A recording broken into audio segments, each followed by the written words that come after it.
Good evening, ladies and gentlemen. Thanks for tuning in on tonight's news on Spectrum Television. First, the headlines. Making news tonight, June 18, 2026. Chinese-Cameroon Cooperation. Paul Atanganji, Minister of Territorial Administration, received a major donation of rice and wheat from Chinese government today in Douala. The handover took place in the presence of the governor of the Littoral Region, administrative authorities, and a Chinese delegation.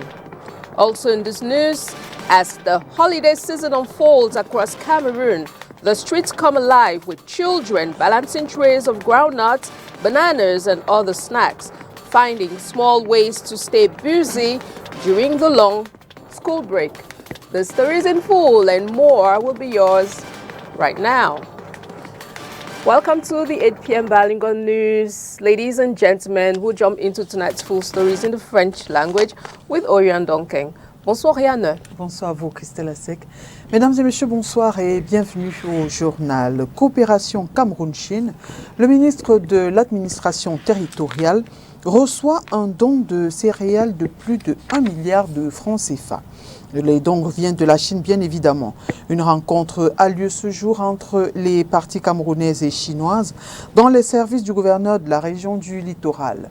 Ce don est destiné à soutenir en termes de sécurité alimentaire 5 régions, parmi lesquelles le nord-ouest et le sud-ouest. Léla Renganzo. Après la promesse, voici venu le temps de la réalisation.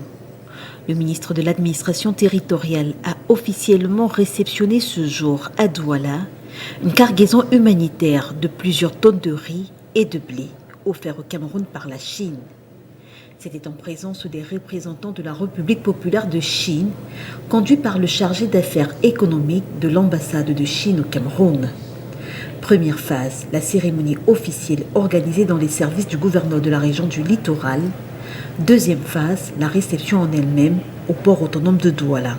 Son Excellence, le représentant de M. l'ambassadeur, l'a dit que le partenariat entre la Chine et le Cameroun est un partenariat solide et qui se renforce chaque jour davantage. Le représentant de M. l'ambassadeur a dit que le président Paul Biya a visité la Chine 8 fois. Donc c'est une indication que c'est un grand pays qui nous tient à cœur. Arrivée au Cameroun il y a quelques jours, cette cargaison comprend environ 1630 tonnes de riz et 880 tonnes de blé destinées aux régions du nord-ouest, du sud-ouest, de l'est, de l'Adamawa et de l'extrême nord Cameroun. Pour la partie chinoise, ce don est une façon de célébrer l'amitié sino-camerounaise qui date de 1961 et afin de répondre rapidement aux besoins des populations à qui sont destinées ces céréales, les équipes organisent déjà les opérations de distribution de ces denrées dans l'attente des 2 autres lots qui doivent arriver avant la fin de ce mois de juin, soit 552 tonnes de riz et 526 tonnes de blé. Et je pense que les populations bénéficiaires sauront, n'est-ce pas, en faire bon usage. Mais dès demain, nous allons mettre en place les mécanismes de dispatching parce qu'il y a 5 régions qui sont concernées. Le nord-ouest, le sud-ouest, l'est, l'Adamawa et l'extrême nord. Donc c'est tout un arsenal pour faire le dispatching. Mais je voudrais au nom du gouvernement exprimer la profonde gratitude du chef de l'État pour ce don très important et nous allons en faire très bon usage. On rappelle, il y a quelques semaines, l'annonce de cette aide humanitaire évaluée à 1,6 milliard de francs CFA a fait couler beaucoup d'encre et de salive au Cameroun. D'abord à cause de la trajectoire économique des 2 pays depuis 1976, ensuite en raison de la possibilité pour le Cameroun de cultiver sur ses terres ces mêmes céréales. And in line with these donations, the minister reiterates on how these donations will be shared across the regions. And I invite you to listen to him in the section. On behalf of the head of state, President Paul Biya, we wish to express the profound gratitude for this wonderful gesture. As the representative of the ambassador said, President Paul Biya has visited China 8 times. It indicates that the relationship between China and Cameroon is very solid. And receiving this huge consignment of rice and wheat, it's a clear indication that every day it's a good relation and which is being reinforced. So I think that we can be proud.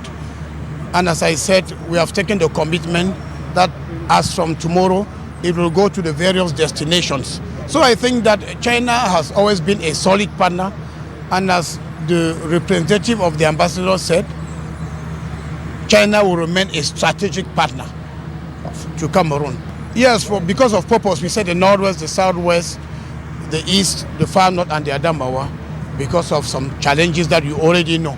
So I think that it's a very positive gesture. We are very thankful and will make good use of this huge consignment of rice and wheat. 5 propositions de loi ont été déposées par le Social Democratic Front à l'Assemblée nationale. Des propositions de textes de loi qui veulent mieux protéger les femmes et les enfants, sanctionner plus sévèrement les auteurs des abus sur les mineurs et les femmes ou encore appliquer l'article 66 pour renforcer la transparence dans la gestion de la chose publique. Ces propositions sont déposées par l'honorable Joshua Ossi, président national du SDF. Inès Pangan, Thierry Honte. Le Social Democratic Front, SDF, se positionne en force de proposition à l'Assemblée nationale. 5 propositions de loi ont été déposées ce 16 juin 2026 auprès de l'institution parlementaire par le président national de ce parti politique, par ailleurs député de la République, l'honorable Joshua Ossi.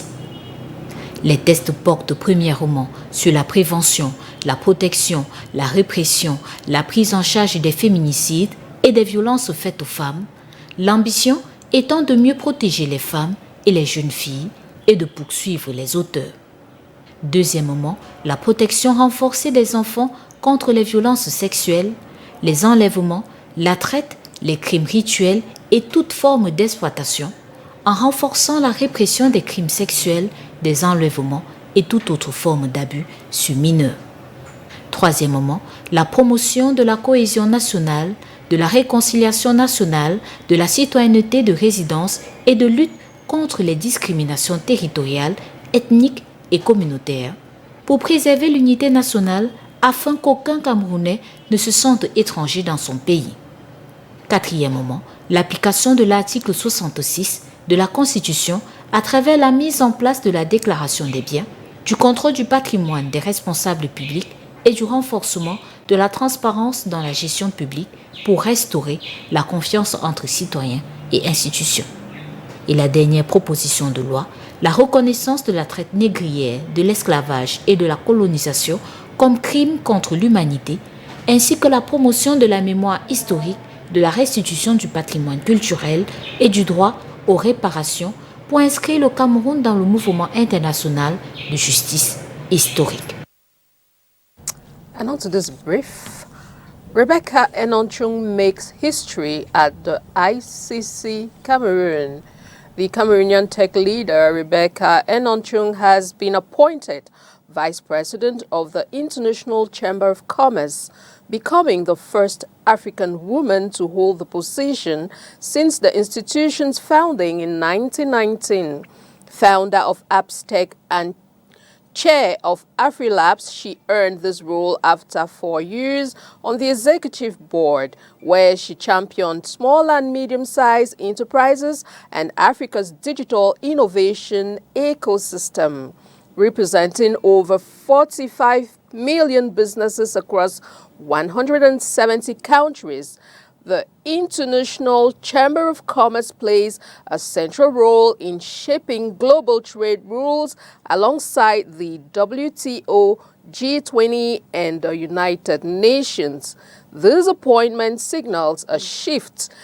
Africa is no longer just adapting to global standards, it is helping define them, a strategic milestone that strengthens the continent's voice in global economy governance. And we continue this news with you, Oriane Donkeng. Absolument, et nous parlons de la journée mondiale du réfugié. Au-delà de l'accueil, permettre aux réfugiés de trouver dignité Autonomie et perspectives d'avenir, c'est l'appel lancé ce 18 juin 2026 ici à Douala, à l'occasion de la Journée mondiale du réfugié, célébrée cette année sous le thème « Jusqu'à ce que tout le monde soit protégé ». Reportage. Trouver un refuge ne signifie pas toujours retrouver sa vie. Pour des milliers de personnes installées à Douala, après avoir fui leur pays, le défi commence souvent après l'arrivée. Travailler, se former, accéder aux services et reconstruire un avenir. Bon, le Camerounais lambda, il n'y a pas trop de problèmes. C'est vrai que dans tous les pays, les petits problèmes, ça ne peut pas manquer. Si les réfugiés se comportent bien, il n'y a pas de problème. Mais au moment où si le réfugié se comporte mal, voilà, ça suscite un peu. C'est un étranger, et voilà. Donc je demanderai à mes confrères ou mes frères réfugiés de bien se comporter. Mais il y a aussi un aspect, de la loi. Quand un réfugié est locataire quelque part, la conception n'est pas la même. Donc ça veut dire les Camerounais ou bien les propriétaires camerounais ne supportent pas de la même manière. Même quand nous arrivons à la justice, à la gendarmerie ou bien à la police, il y a cette petite différence-là. Bon, nous demandons que vraiment cela cesse puisque personne n'a voulu être réfugié. La cohésion, elle est bonne. Les Camerounais de ce côté-là ne sont pas indifférents. Elle est bonne. Donc je dirais merci. Déjà merci pour ça. À part quelques petites indifférences là, mais sinon la cohésion, elle est bonne. C'est autour de ces enjeux que se tient ce 18 juin 2026, ici à Douala, une table ronde à l'occasion de la Journée mondiale du réfugié. Nous travaillons en étroite collaboration avec le gouvernement de la République du Cameroun pour que les droits des réfugiés soient reconnus. Et dans ce sens, nous disons un très grand merci au gouvernement camerounais qui nous accompagne, que nous accompagnons tous les jours pour que les réfugiés soient pleinement intégrés, mais également nous invitons les réfugiés à respecter les lois du pays d'accueil.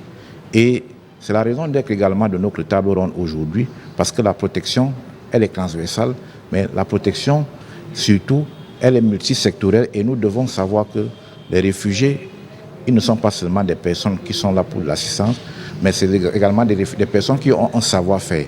En ce sens, l'inclusion économique que nous prenons et que nous voulons pour tout l'ensemble des réfugiés devrait être une réalité effective sur tous les plans. Ils sont plus de 23 000 réfugiés et demandeurs d'asile de 13 nationalités à vivre en milieu urbain dans la capitale économique. À travers témoignages, échanges et initiatives de sensibilisation, les organisateurs défendent une même idée: la protection ne se limite pas à mettre à l'abri. Elle passe aussi par l'inclusion et l'autonomie. Le réfugié, avant tout, c'est un humain, en dehors du statut juridique que lui confère ce nom, c'est un humain. Et généralement, cet humain peut avoir des compétences naturelles, des compétences techniques. Il va bien falloir que dans notre pays, qu'on comprenne, qu'on change le regard de cette façon-là, de ne plus considérer le réfugié comme celui à qui on va venir donner de la nourriture, mais celui à qui on va apprendre des choses, on va apprendre à faire un métier, on va apprendre à faire un travail, on va apprendre à faire quelque chose de ses mains, de sa tête, pour qu'il puisse participer, n'est-ce pas, à l'économie, que ce soit l'économie locale, l'économie nationale de notre pays. Au-delà de l'accueil, permettre aux réfugiés de retrouver dignité, autonomie et perspective d'avenir. Voilà qui sous-tend la Journée mondiale du réfugié, placée cette année sous le thème « Jusqu'à ce que tout le monde soit protégé ».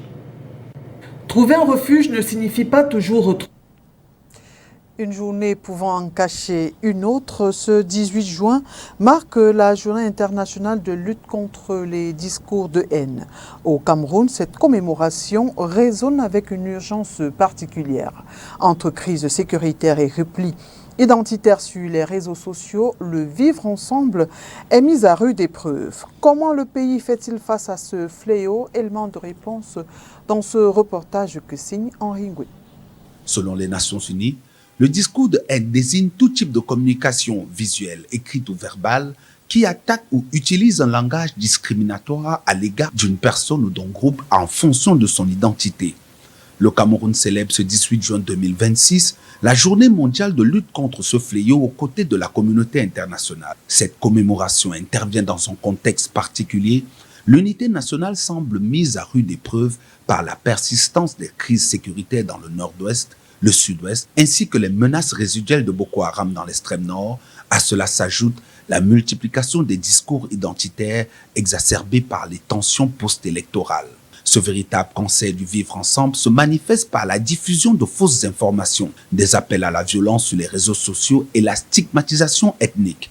Pourtant, ces dérives sont sévèrement réprimandées et punies par le code pénal camerounais. Dans le code pénal, il y a des infractions qui sont relatives aux outrages à la tribu, outrages à la race, outrages à la religion, qui ont été renforcés d'ailleurs à la suite du Code pénal de 2016 par la loi de 2019 qui est venue insérer spécialement ces infractions-là. Le législateur camerounais a voulu également réprimer les discours de haine qui transigeraient par les canaux des réseaux sociaux ou alors les canaux des technologies de l'information et de la communication. Les sanctions sont pénales. Les sanctions sont également, elles sont pécuniaires parce que vous avez des amendes, mais vous avez également des peines de prison. Et vous allez constater, ou bien le constat qu'il y a à faire, c'est que les sanctions sont plus rigides lorsque le discours de haine est proféré à travers les réseaux sociaux ou alors les technologies de l'information et de la communication. Outre ces dispositions judiciaires, le gouvernement a créé le 23 janvier 2017 la Commission nationale pour la promotion du bilinguisme et du multiculturalisme. Sa mission principale reste la consolidation de la cohésion sociale. Cette journée internationale vient multiplier les espaces de réflexion pour assainir l'espace numérique et protéger notre unité. Elle nous rappelle surtout que la lutte contre la haine ne relève pas de la seule responsabilité de l'État.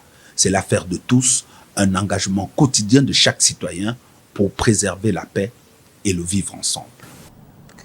Baloum, dans le département de la Menoie, porte encore les traces de la tragédie qui a récemment secoué ce petit village situé dans la région de l'Ouest.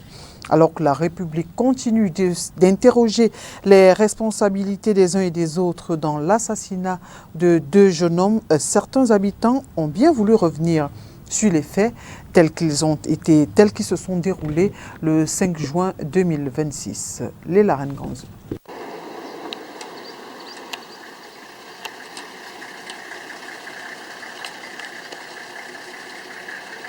Le chef de Baloum est désormais entre les mains des forces de l'ordre. Et pourtant, l'émotion n'est toujours pas redescendue dans ce petit village du département de la Menoie, région de l'Ouest.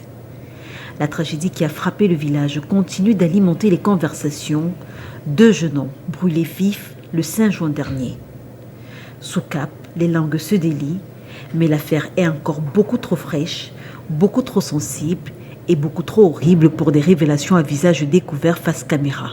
C'est-à-dire que pendant que les gens sont en train de travailler en Zambia, on nous a informé, on a vu des motomanes en montant, nous faisant comprendre qu'on vient d'allumer le feu sur un corps au carrefour qui mène au CITIC. Donc, ma collègue dont et moi descendu en bas, on a constaté effectivement qu'il y avait un corps là.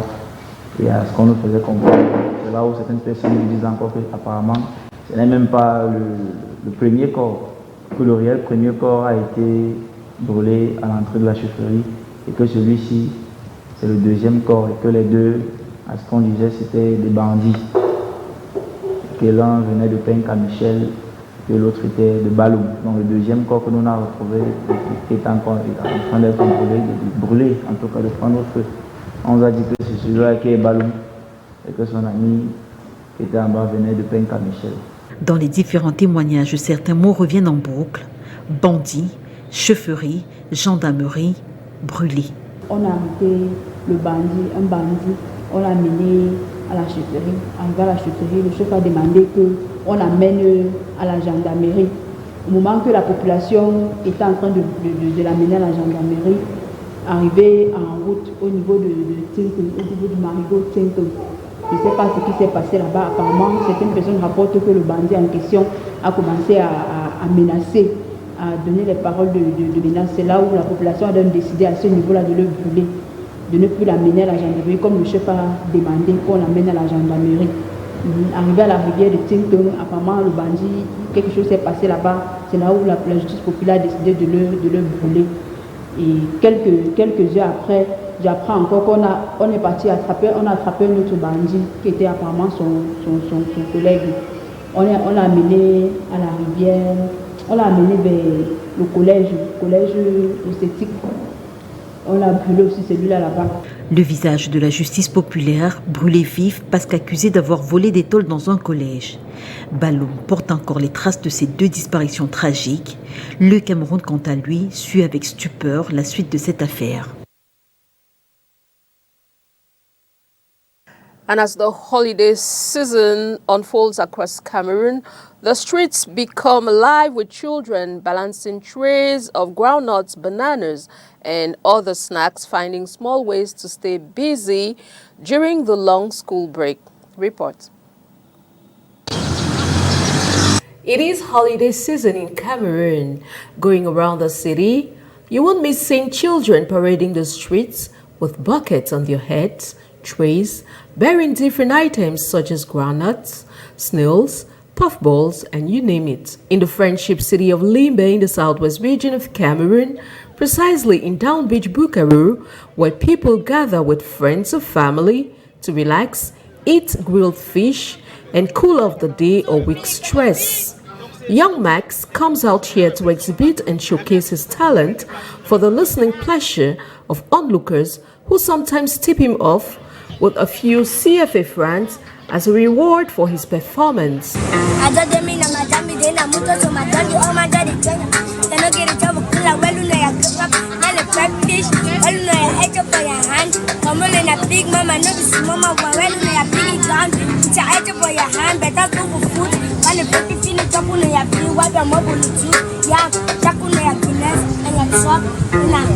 For Max, performing in this environment is part of his holiday job, as well as an opportunity for him to showcase and exhibit his talent to the world. I come here to show my talent, and I'm going to school GS World. I'm in class 5, going to class 6, and so I love the talent, that's right. I love to rap. I want to be a doctor. This is the only good job. Weekend, all the rest job down too, just to show my talent. My brother trained me, so let me come here. So I was very dancer, so I take the talent from me so we can rap. A Class 5 pupil of the government primary school Motawa in Limbe, southwest region of Cameroon, Max aspires to become a doctor in future. However, his passion and love for local rap, which he picked up from his older brothers, is what motivated him to start rapping on the streets to the admiration of his listeners. Nonetheless, Max intends to keep up with this talent and make it a hobby and pastime. When I ask you, who say you they call me? Still in line with the holidays, roadside food businesses boom during the season as many turn to quick street meals to escape the stress of home cooking. But questions linger over the hygiene conditions and safety of those foods. How safe are they? This report tells us more. During the holiday season in the economic capital city of Cameroon, roadside food vending burst into vibrant life, offering locals affordable and flavorful delicacies that fuel festive spirits. Yet, behind the tempting aromas and bustling stalls lies a complex story of opportunity and risk. Many vendors, often women entrepreneurs, rely on street food sales as a vital source of income, using traditional recipes and local source ingredients to attract a loyal clientele. Non. Mes clients sont d'accord pour les repas que je prépare. My clients are happy with the meals I offer because I change my menu every day, including sautéed vegetables, corn couscous, eru, ndole, koki, mashed plantains, and also rice with tomato sauce. Ouais. Donc il s'est content pour ce que je prépare parce qu'il mange comme à la maison. Popular favorites include grilled fish, roasted pork, and spicy snacks that reflect the city's rich culinary heritage. However, the hygienic conditions surrounding these delicacies raise significant public health concerns. Most street vendors operate without formal training in food safety, working under challenging conditions with limited access to clean water, proper waste disposal, and sanitary facilities. My clients don't complain because if you do things well, there will be nothing to say. We have everything here neat, water to wash the food. When we bought the food in the market, we buy arrow, you put inside the pocket, you wash it, so that because there is sun, there is a small insect that they can handle, you wash it well. Before you put it inside, you wash your pot, you put it inside the pot. After that, you put it on the fire. Vegetable, the same thing, wash it. Everything here, we wash it before we put it on the pot. When we finish cooking, we start to serve the customers clean. Despite consumers often prioritizing price and taste, many remain unaware of this hidden health hazard. Vendors frequently lack access to running water and toilets, and hand-washing practices are inconsistent, exacerbating contamination risk. Local authorities and international organizations have recognized these challenges and are promoting training programs and hygiene guidelines to improve safety without undermining the socio-economic benefits of street food vending. While roadside food remains a beloved and accessible part of holiday life in the economic capital city, ensuring its safety demands urgent attention. Only through coordinated efforts to raise awareness, improve infrastructure, and support vendor education can this vibrant tradition continue to nourish both the body and the local economy safely. L'artiste Longuet Longuet, de son vrai nom Simon Lonkana Agneau, expulsé de la France vers le Cameroun, selon des informations relayées ces dernières heures. Des images montrant son escortement circulent sur les réseaux sociaux et plusieurs médias évoquent l'exécution de la mesure d'éloignement. Avant cette évolution, le chanteur était placé en rétention administrative près de Strasbourg et faisait l'objet d'une obligation de quitter le territoire français. Parlons sport, football à présent. La 23e Coupe du monde de football de la FIFA se poursuit actuellement aux États-Unis, au Canada et au Mexique. L'Afrique du Sud engrange son premier point ce jour après son match nul face à la République tchèque. Menés dès la 6e minute, les Bafana Bafana vont revenir au score après un pénalty transformé à la 83e minute. Depuis 20 heures, c'est la Suisse qui est face à la Bosnie-Herzégovine. Hier déjà, la République démocratique du Congo a fait son entrée dans la compétition face au Portugal à Houston. Un but partout, c'est le score final. Un nul aux allures de victoire pour la communauté congolaise, notamment celle basée à Saint-Étienne en France. Réaction des supporters avant et après le match dans ce reportage de Makeda Lidinyotia.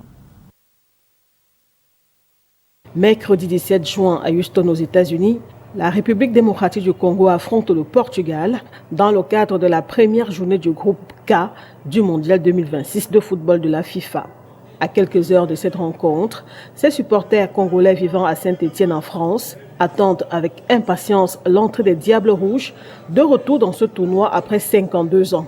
Oui, c'est le retour de la République démocratique du Congo au Mondial, 52 ans après notre première participation en 1974 en Allemagne. Là, à l'époque, le pays s'appelait d'abord le Zaïre. Et 52 ans après, on retrouve le goût de la Coupe du Monde, de cette grande compétition mondiale. C'est d'abord à la fois une joie. C'est la première fois que je vis une Coupe du Monde où mon pays se qualifie. On regardait d'autres pays, le Sénégal, la Côte d'Ivoire, le Cameroun. Aujourd'hui, c'est la République démocratique du Congo qui fait son entrée en lice face au grand Portugal de Cristiano Ronaldo. Ça ne serait pas un match facile. 6e minute de jeu, en effet, c'est la douche froide. João Neves, sur un coup de tête, ouvre la marque pour Portugal 1, RDC 0. Temps additionnel de la première mi-temps, Yohan Wissa, sur un coup de tête rageur, égalise et devient à la foulée le premier buteur de la RDC dans une phase finale de Coupe du Monde. Un but partout, c'est le score final. Un nul qui satisfait cette communauté congolaise de Saint-Étienne. Oh non, on a fait match, on est content. C'était un match un peu difficile, mais tellement on a de bons joueurs. Ils ont fait seulement des efforts pour faire au moins nul avec Portugal. Parce que Portugal, ce n'est pas un petit pays. C'est une grande nation sur le football. Et on n'avait pas de choix. Les joueurs congolais sont venus pour faire un effort pour tenir seulement pour prendre un match nul. C'est bon. Pour nous, un point là, c'est bon déjà. On n'a pas fait un bon match, mais il y a un match nul. Pour nous, c'est synonyme d'une victoire parce que face au Portugal, Cristiano Ronaldo. Et Cristiano n'a même pas marqué, mais voilà, on est content. Nous, on a lutté face au Portugal, on a fait un but partout, donc c'est déjà un grand plaisir pour nous, les peuples congolais. Tous les Congolais sont fiers. Prochain match de la RDC le 24 juin, ce sera contre la Colombie lors de la deuxième journée de la phase de poule. Et c'est toujours match nul, 0 but partout entre la Suisse et la Bosnie-Herzégovine en ce moment. Voilà qui met un terme à cette édition d'information. Mesdames et messieurs, merci d'avoir été des nôtres et bonne suite des programmes sur Spectrum Télévision. Bonne soirée à vous, Christelle Asek. Good night to you, Orion Donkeng. Before we say good night, televiewers, this press release from the Minister of Defense on the instructions of Presidents Paul Biya and Faustin Archange Touadera, the defense ministers of Cameroon and the Central African Republic will meet in Mocheboum, Doume Subdivision, East Region, on Thursday, June 18, 2026. They will be joined by security experts from both countries to continue consultations on shared defense and security concerns. And with that, we call it a night on the set of the 8 p.m. Balunga Primetime News on Spectrum Television. Thanks for watching, ladies and gentlemen. See you tomorrow for more news and fresh updates. Good night.